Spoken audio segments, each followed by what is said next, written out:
Thank you, Chairman Cruz. I could use a little of that Cuban coffee because I didn't sleep much last night worrying about this testimony. Ranking Member Cantwell and members of the committee, thank you for the opportunity to testify. And I really want everybody here to know that I'm not here to represent a conference or a team, but to preserve college athletics as a whole.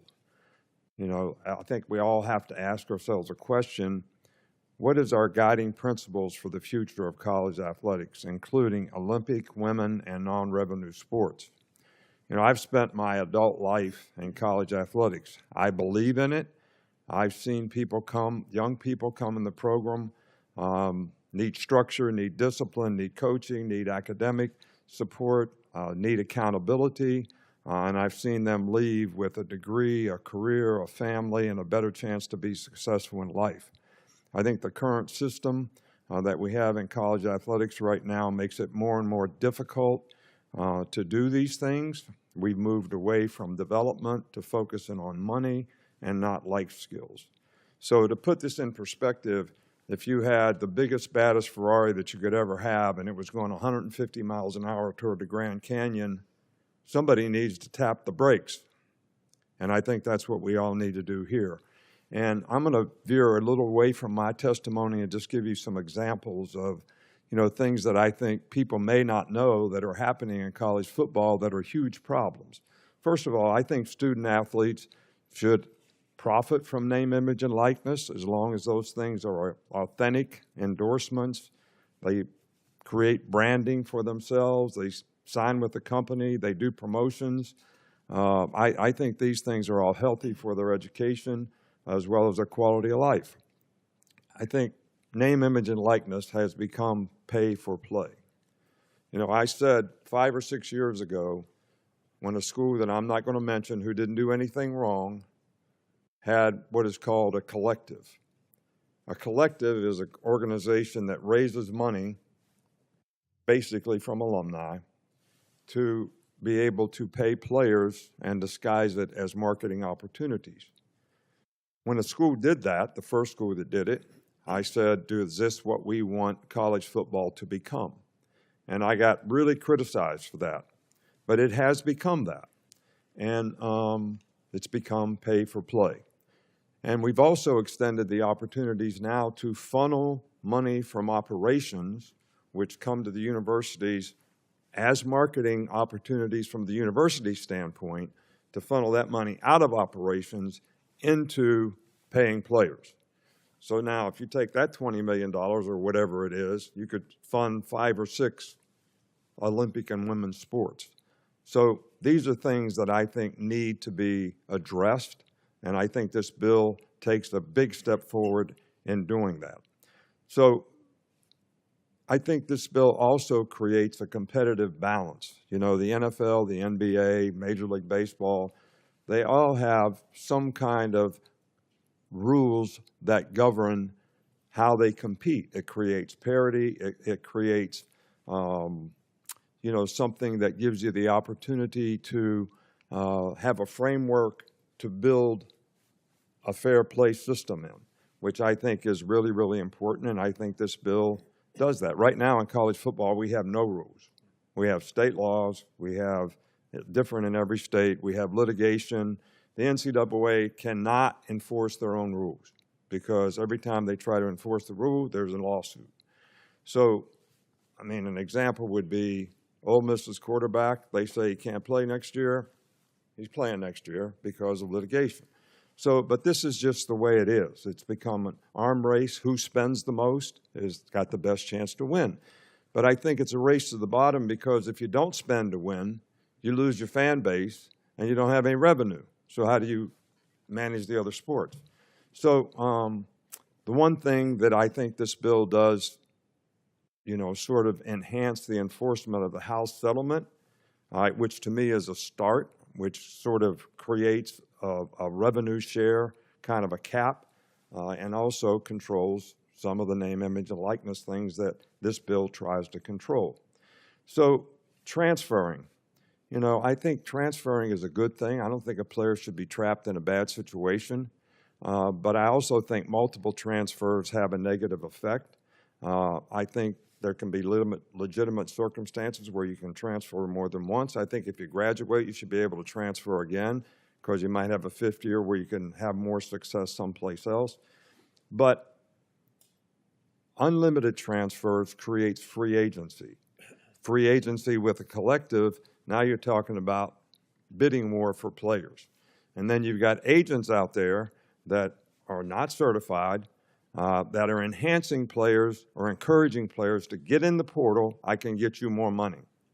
So now we have this unbelievable number of players that get in the portal every year, and we have nothing to control agents.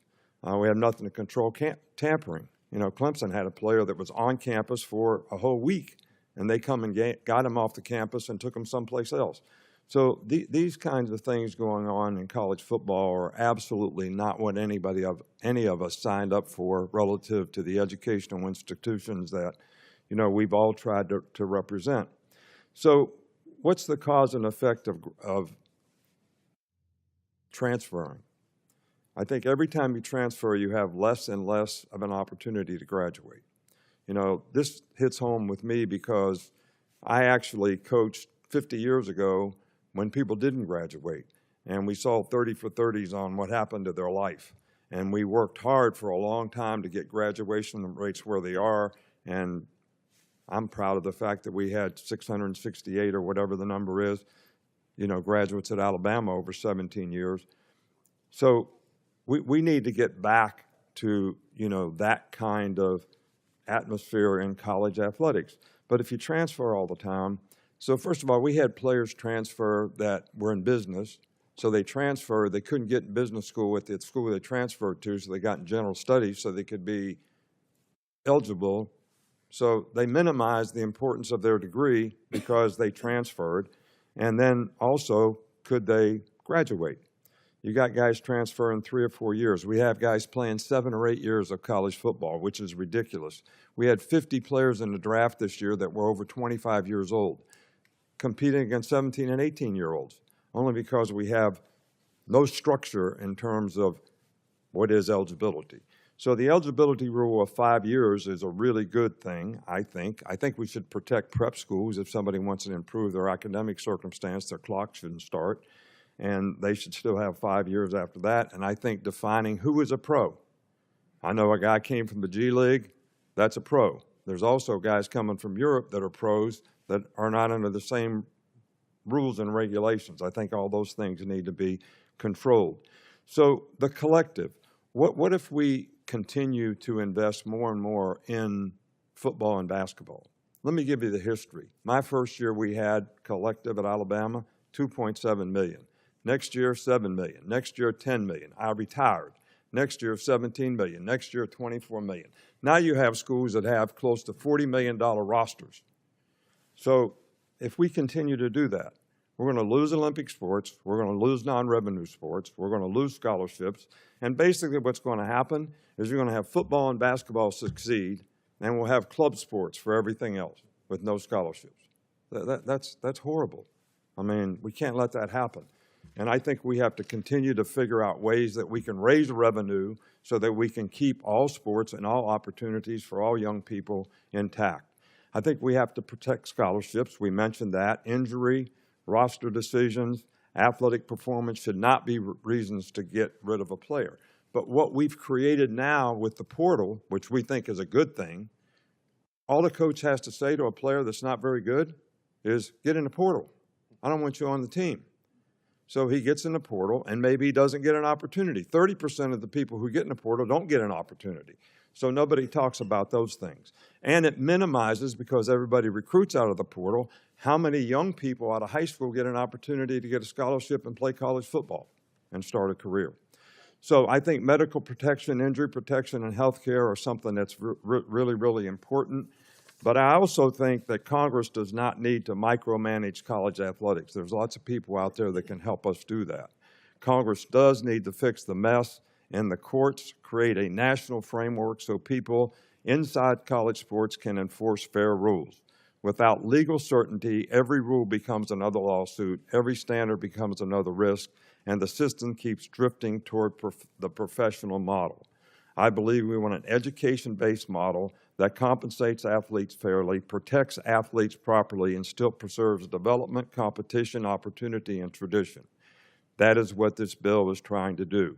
It isn't perfect, and I'm sure many, many adjustments need to be made, and I think there's a lot of people who can add to that. But this is a serious bipartisan effort to bring order to a system that is badly needs fixing. I don't think this is bipartisan. I think it should be nonpartisan. It's that important in terms of college athletics, in terms of the future for young people. It protects athletes, it protects opportunity, it protects competitive balance. It protects the sports that do not always generate revenue but still matter. It gives college athletes a chance to move forward with rules that are clear, national, and enforceable. For these reasons, I support the Protect College Sports Act and urge Congress to act. Thank you.